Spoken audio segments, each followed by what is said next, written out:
Good morning. This is Coffee Talk with Jin and Quinn. I'm Quinn. I'm Jin. This morning we had the discussion of incontinence. I was always told that females around that 60, 70-year-old age are just naturally incontinent, in particular if you've had a baby. Quinn, your specialty is women's health, correct? That's correct. Do you have any insight on this? I can't handle it. Well, yes, I do, Jen.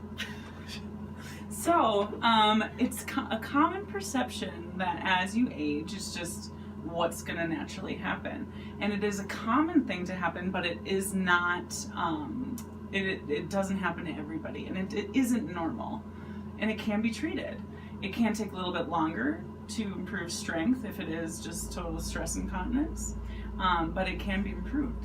So I've heard about hyperactive pelvic floor. So there's two types of incontinence. There's stress incontinence. Well, there's multiple types of incontinence. Stress incontinence and urge incontinence. It's Friday. Take a sip. Take a sip. Good. And stress incontinence can be due to overactive pelvic floor or underactive pelvic floor.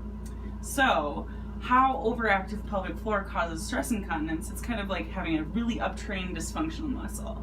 So it's non-contracting, so there's a hard time contracting, but it also has a hard time relaxing. So, interesting. Thanks, Jen. When somebody sneezes and the muscle normally you want to lift and support, it can't do that. So, leakage. It's a problem. It's a problem. Well, I think that's a good start on our convo today. Well, how would you treat an overactive pelvic floor?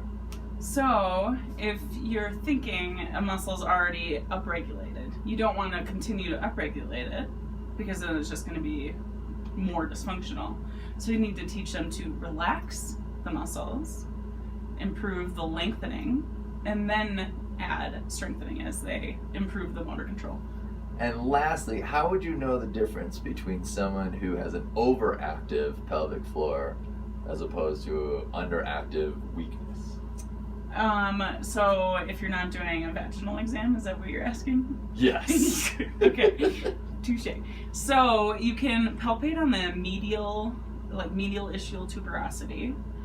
Just gently, just ask if you can put your hand there, and have them engage and see what they would do if they're going to do a Kegel.